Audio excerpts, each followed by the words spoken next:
Salut les amis, j'espère que vous allez bien. On est parti aujourd'hui pour une petite vidéo spéciale. Ça sera en deux parties. On est à J-1 du début de la Coupe du Monde. Demain, match d'ouverture entre le Qatar et l'Équateur à partir de 17 h. Aujourd'hui et demain, les amis, on va faire des petites présentations tout simplement des 8 groupes de ce mondial. Aujourd'hui, on va s'intéresser aux 4 premiers groupes, A, B, C et D. Et demain, on fera les 4 derniers avec la composition du groupe, le calendrier mais aussi les joueurs retenus par les différentes sélections. Vous allez le voir, hein, les amis, il me manque quelques sélections en ce qui concerne les joueurs retenus parce que j'ai fait la vidéo lundi, et lundi c'était la date butoir pour les sélectionneurs pour remettre la liste définitive auprès de la FIFA. Donc il ne manque que quelques sélections par rapport aux joueurs retenus, mais bon voilà les amis, en grande majorité j'ai trouvé les listes qui nous intéressent le plus, hein, d'ailleurs, et j'ai je pense 90% des listes qui sont présentes dans la vidéo. Donc on va regarder ça et je vais essayer de vous donner mon ressenti par rapport à ces différents groupes. On démarre les amis avec le groupe A, le pays hôte, le Qatar, l'Équateur, le Sénégal et les Pays-Bas. On regarde le programme donc de ce groupe A avec le match d'ouverture entre le Qatar et l'Équateur. Le Sénégal face aux Pays-Bas, ça sera lundi, déjà un très joli duel. Deuxième journée, Qatar-Sénégal, Pays-Bas-Équateur. Troisième et dernière journée, Équateur-Sénégal, Pays-Bas. Qatar, vous pouvez le voir juste à côté de moi les amis. Alors je ne sais pas si beaucoup de monde vont reconnaître des joueurs, hein. Il y a des sélections, franchement les amis, c'est difficile de se faire un avis sur ces sélections. Mais vous avez juste à côté de moi la liste des joueurs retenus par le Qatar. Vous avez aussi la liste des joueurs retenus par Aliou Cissé pour représenter les champions d'Afrique sénégalais. Il me semble quand même qu'il y a beaucoup de qualité sur toutes les lignes, hein, du côté du Sénégal. Et puis vous pouvez jeter un petit coup d'œil aussi à la liste des joueurs retenus du côté des Pays-Bas, avec là aussi une sélection pleine de qualité. Pour moi les amis, c'est un groupe où le Sénégal et les Pays-Bas vont se qualifier pour les huitièmes de finale du mondial. Alors on sait les amis en général que l'équipe le pays hôte, c'est en général une sélection qui est très difficile à manœuvrer, très difficile à éliminer lors d'une phase de groupe, hein. C'est très rare que le pays hôte se fasse éliminer lors de la phase de groupe. La Russie par exemple, l'Afrique du Sud avait réussi, hein, à se qualifier. Pourtant, franchement, les amis, j'ai du mal à imaginer les Qataris sortir de ce groupe qui me semble quand même très compliqué. Petite information, le Qatar sera certainement aussi la sélection la plus prête pour ce mondial, parce que le Qatar a joué la bagatelle de 17 matchs amicaux depuis le mois de juillet, alors que l'on a des sélections comme par exemple l'équipe de France qui n'auront pas joué depuis 2 mois. Le Qatar a fait 17 matchs amicaux depuis le mois de juillet. Alors ils ont affronté soit des clubs, soit des pays. C'est une sélection qui se base surtout sur une grosse solidité défensive. Mais je pense qu'offensivement, ça peut un petit peu peiner, hein. Côté qatari, c'est pour ça moi que je vois le Sénégal et les Pays-Bas terminer aux 2 premières places de ce groupe. Et je pense même que le Sénégal peut terminer en tête. J'ai regardé un petit peu les cotes par exemple de ce match entre le Sénégal et les Pays-Bas. Il me semble tout de même que les cotes sont vraiment, il y a un écart vraiment très important, je trouve, qui ne reflète pas forcément ce qu'on pourrait retrouver sur le terrain. En tout cas, c'est mon avis. Évidemment que l'absence de Sadio Mané peut être préjudiciable, hein, pour le Sénégal, mais malgré cette absence, je vois quand même les Sénégalais sortir de ce groupe. Il y a quelque chose, hein, qui s'est créé quand même depuis plus de 3 ans maintenant côté sénégalais. Donc pour moi, Sénégal et Pays-Bas sortiront de ce groupe A. Ensuite, on continue les amis avec le groupe B. C'est un groupe que je trouve assez homogène. L'Angleterre, l'Iran, les États-Unis et le pays de Galles. Vous pouvez jeter un petit coup d'œil les amis au programme de la première journée. L'Angleterre va affronter l'Iran, les États-Unis vont affronter le Pays de Galles. Alors ce match entre les États-Unis et le Pays de Galles, c'est, je trouve, hein, quand même quasiment une première finale, hein, pour l'une de ces deux nations. Deuxième journée, Pays de Galles, Iran, Angleterre, États-Unis. Troisième journée, Iran, États-Unis. Pays de Galles, Angleterre. Vous pouvez jeter un petit coup d'œil juste à côté de moi, les amis, la sélection de Gareth Southgate et les 26 Anglais qui seront présents au Qatar pour défendre les Three Lions. Alors il y a beaucoup de qualité du côté de l'Angleterre, beaucoup de qualité individuelle, mais on reste sur notre fin lors des prestations anglaises. On a l'impression que Gareth Southgate a du mal à trouver une identité, un style à sa sélection. Ensuite, vous pouvez jeter un petit coup d'œil aussi, les amis, à la sélection américaine. Une sélection plutôt agréable à suivre, parce que notamment, alors c'est un peu le problème pour les États-Unis, pardon, c'est que on a des lignes qui semblent être très intéressantes, on en a d'autres qui semblent quand même un petit peu fébriles.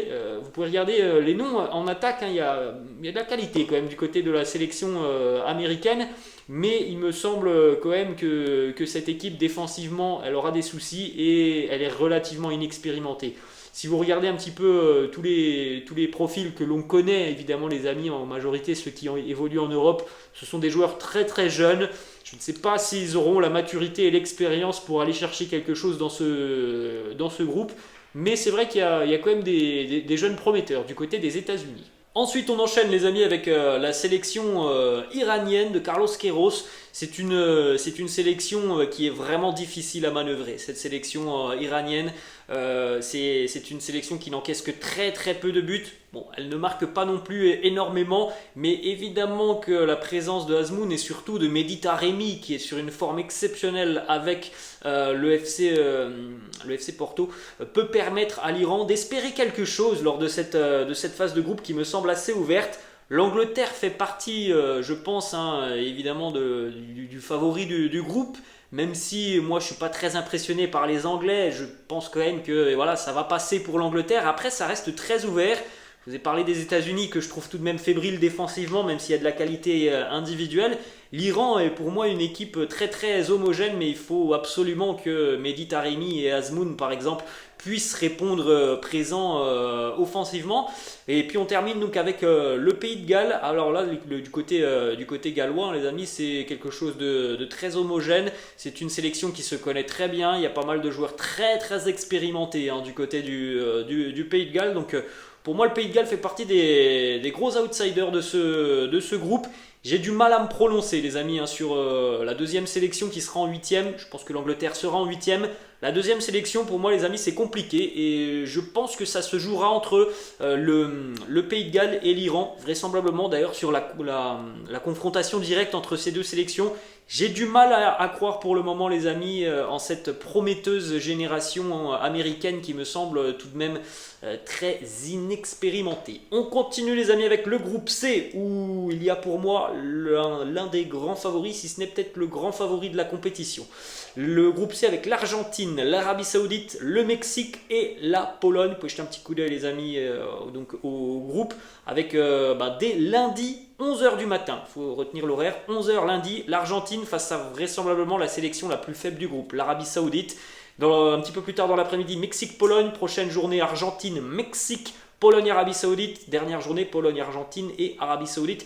Mexique, vous pouvez jeter un petit coup d'œil juste à côté de moi, la liste du sélectionneur Lionel Scaloni pour emmener l'Albi Céleste, pourquoi pas, vers une nouvelle étoile. Et puis vous avez aussi même juste à côté de moi, les amis, un 11 potentiel de la sélection argentine qui, on le rappelle, est sur une série complètement folle de quasiment 35 matchs sans défaite, toutes compétitions confondues.